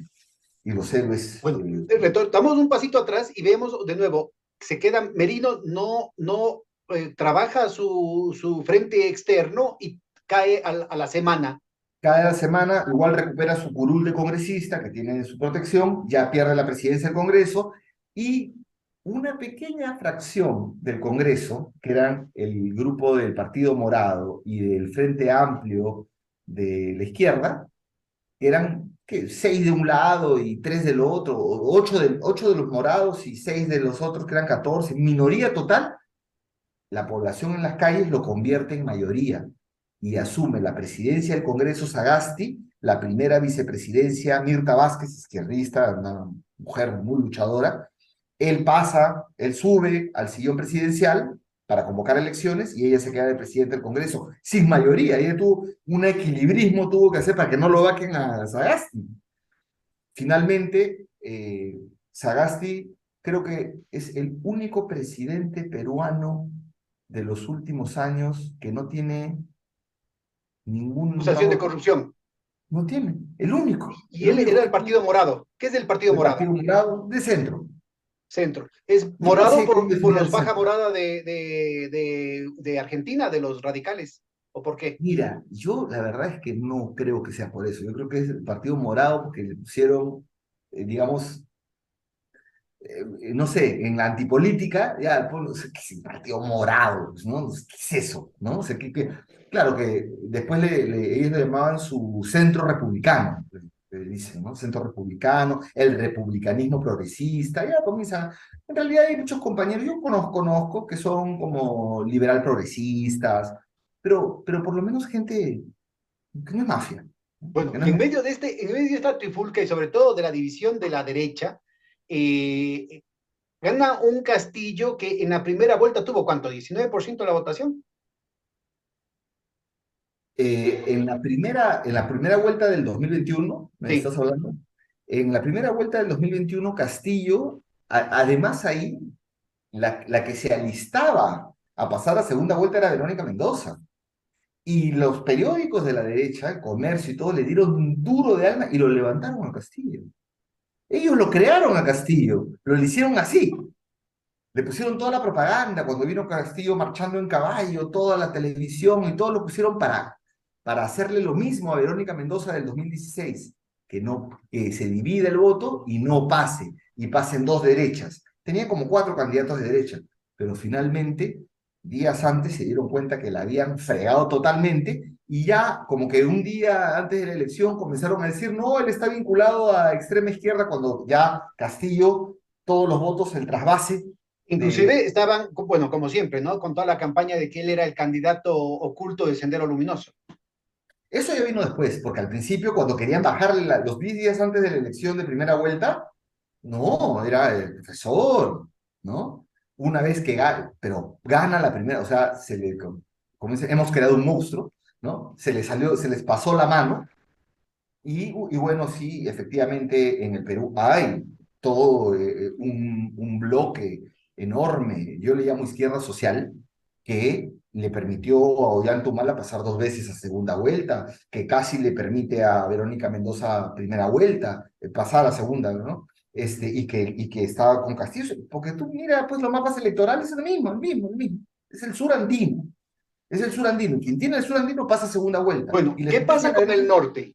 Por qué es tan importante esto? Es decir, Lima es la mitad de la población peruana. Luego tienes el sur andino totalmente deprimido desde Lima es hace un ya poco más, décadas. Lima es un tercio. Lima es un poco menos, es un tercio Ya. de la población peruana, no es la mitad, es un tercio. ¿Qué pasa con Lima y qué pasa con el norte? Mira, primero hay que ver que Perú es un país súper centralista, pero centralista en el mal sentido, en muy mal sentido. No, somos un país unitario, digamos, pero todo es Lima. Toda decisión final, administrativa, judicial, tiene que estar en Lima. Tú comienzas algo en Iquitos y tienes que terminar en Lima y ya ves cómo llegas.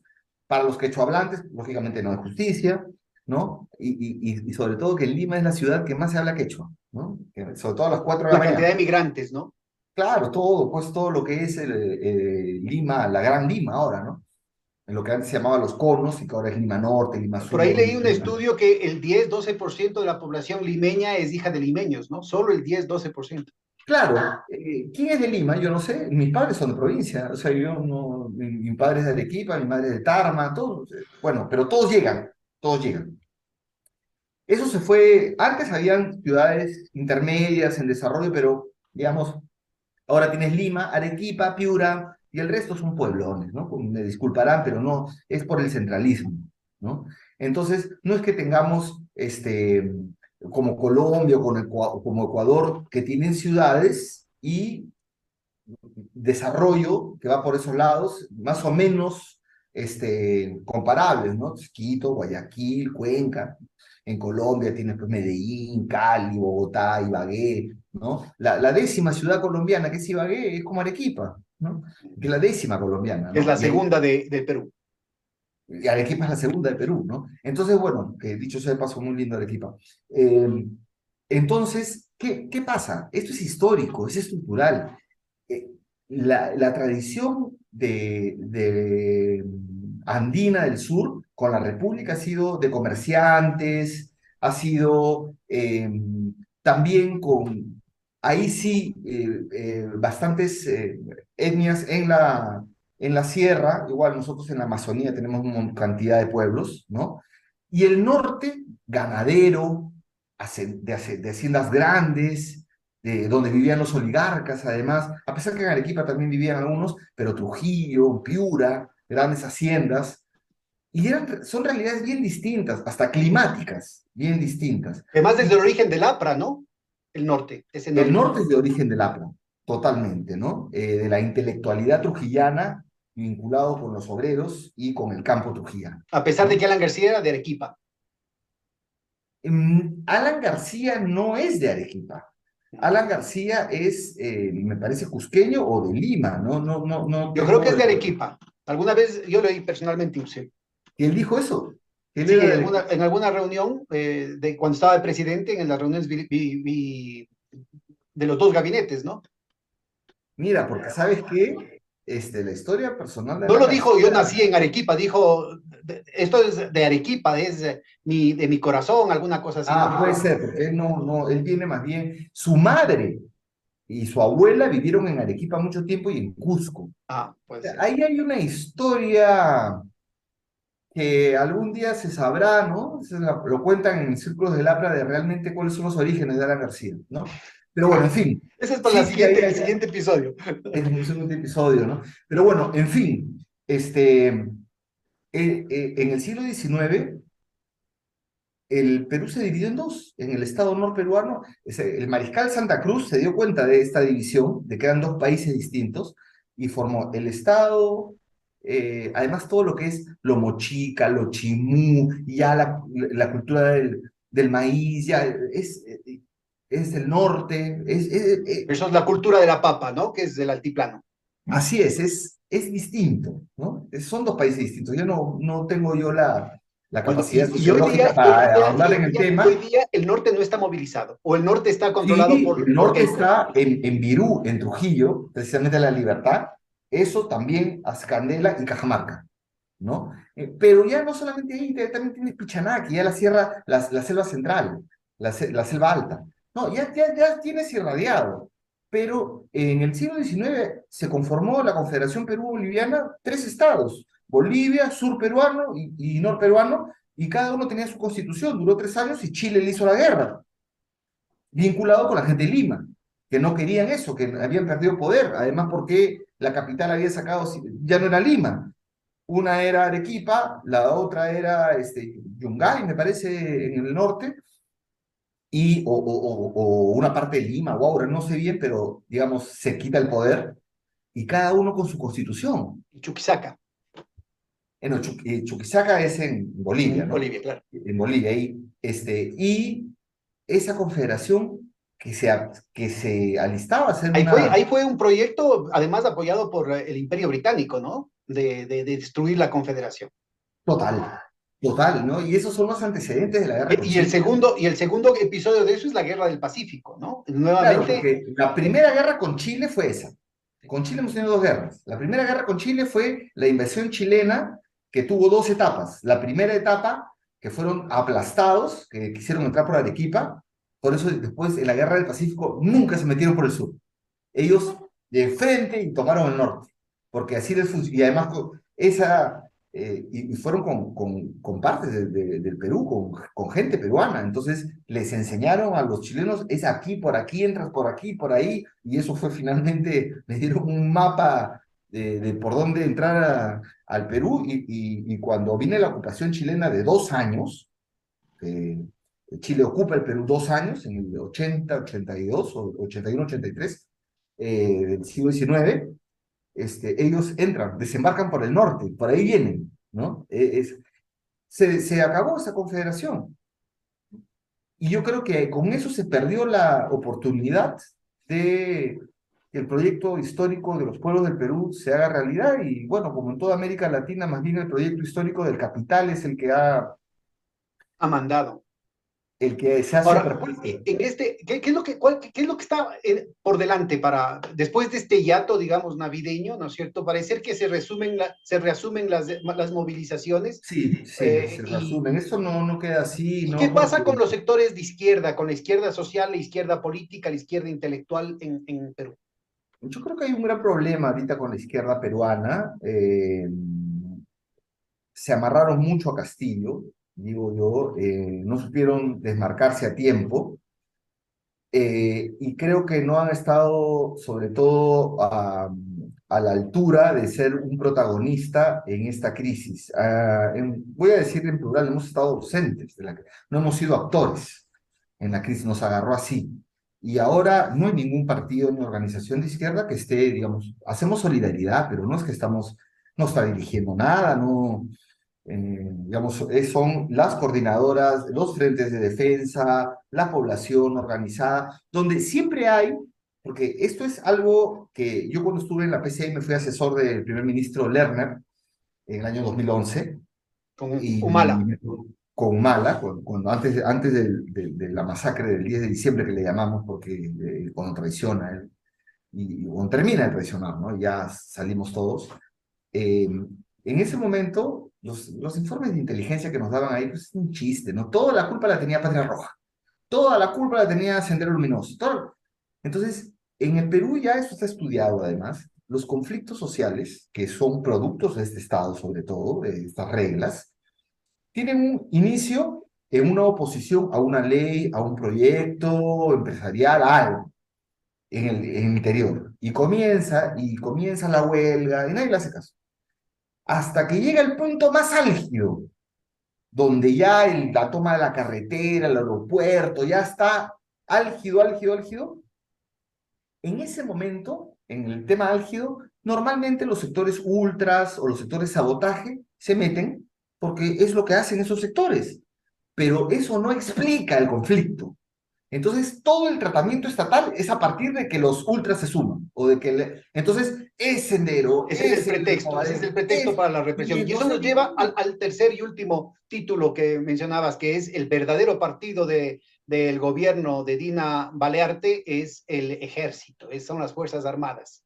Las Fuerzas Armadas y el verdadero presidente del Perú, o quien está a cargo ahorita, es el señor Gómez de la Torre, que yo digo, o no, es el presidente del comando conjunto de mi país, va a tener que responder por los asesinatos de diciembre, sobre todo en Ayacucho. Él está consolidando el tema de la típica, ¿no? El Estado profundo con los grandes medios de comunicación, las grandes cámaras empresariales y la embajada americana. Bueno, la misión de él sobre todo es que ha militarizado todo el sur del Perú. Está militarizado ahorita, pero a pesar de eso, ya se han reunido todas las coordinadoras y el 4 de enero retoman la huelga indefinida, ¿no? Y su primera consigna es cierre del Congreso golpista, elecciones en el 2023, no en el 2024, porque ya cortaron el mandato, eso ya fue una derrota a los golpistas, y renuncia de Dina Balearte y que asuma su responsabilidad penal, y todos los responsables, ¿no? Y todos los responsables, y yo creo que, mira, yo te voy a hacer acá una infidencia, yo tuve la oportunidad de conversar con un coronel del ejército en actividad hace una semana y media. Lo encontré en una reunión, digamos, a la que fui invitado. Y este coronel del ejército peruano, muy contento, yo le digo, está pasando yo lo conozco porque ha llegado a mi familia desde muchos años. Estaba contento ahí, se me acerca y me dice, ¿cómo estás? Y yo le digo, bueno, muy complicado, estoy fregado, ¿no? Todo lo que está pasando, no, ya está pasilla, ya se solucionó esa idea que tienen que conocer. Y me dice, aquí lo que hay que defender es el modelo económico. Él, que está en el Estado Es la Mayor. consigna, ¿no? Es la consigna, claro. Ya, entonces, al margen de esta persona, que yo considero una persona que conozco y tal, yo ya no voy a decir su nombre ni nada, ya me quedó claro. Aquí es evitar una constituyente, evitarla. Y esa es la guerra. Y eso está, y ahí es donde ya se alinean los astros, ¿no? Las élites, la prensa y todo. Felizmente que la prensa alternativa y la prensa extranjera sí están colocando las imágenes de lo que ha sucedido en el Perú en diciembre, de cómo, por ejemplo, asesinaron a una persona que salió de su casa porque balearon a uno ahí y salió para darle atención, lo balearon, ¿no? A un niño, ¿no? 14 años, 13 años, disparo en la columna, en el pecho, o sea, es que ahí están los protocolos, pues. Ahí están los protocolos 2, ¿no? Y además Protocolo B.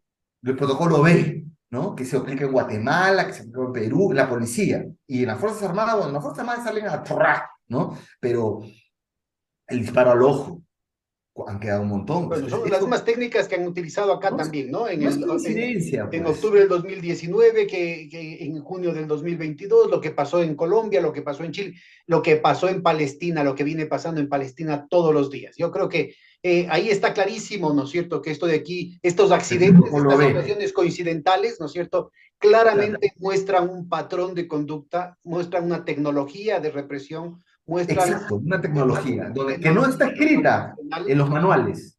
Fascista. Claro, así es.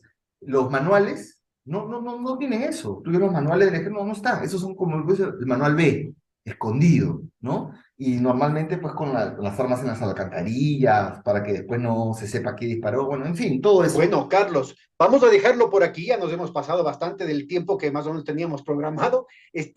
Comprometiéndote para un segundo momento, de aquí a unas 4 o 5 semanas, en el que yo entiendo que van a pasar muchas cosas. Yo solamente espero que la clase política que ahorita está tome un mínimo de conciencia en el Perú, que eviten muertes. La señora Dina Boluarte tiene que renunciar. Eso sobre todo. Yo creo que Tiene la solidaridad internacional el respaldo, el gran Una abrazo solidaridad solidario con el pueblo de peruano. Ecuador que reciba el pueblo peruano. Les Así es. deseamos lo mejor, te deseamos a ti en lo personal, a los compañeros que nos están siguiendo, a los compañeros que hacen posible este espacio, pero sobre todo los mejores deseos para el pueblo peruano, Que no haya más que entre la muertos. ira y la esperanza pueda construir el camino para días mejores. Aquí Así es. el futuro de América Latina se va decidiendo en cada rincón, en cada lucha, en cada calle. Un gran abrazo, hermano, y hasta la abrazo. próxima emisión de Hilando Fino. Nos vemos. Gracias. ¿Buscas una plataforma para estar informado? ¿Ya te cansaste de los mismos de siempre, de las noticias sesgadas, de los medios tradicionales, de aquellos que mienten? Pues espera, te presento a Hoja de Ruta. Somos una propuesta de comunicación diferente, más comunitaria, más veraz. ¿Quieres conocernos? Quédate aquí. Te prometemos información de calidad. Contenido disruptivo. Alianzas internacionales. Comunicación comunitaria. Investigación profunda. Y lo más importante, tú serás parte de nuestra comunidad. Somos Hoja de Ruta Comunicación.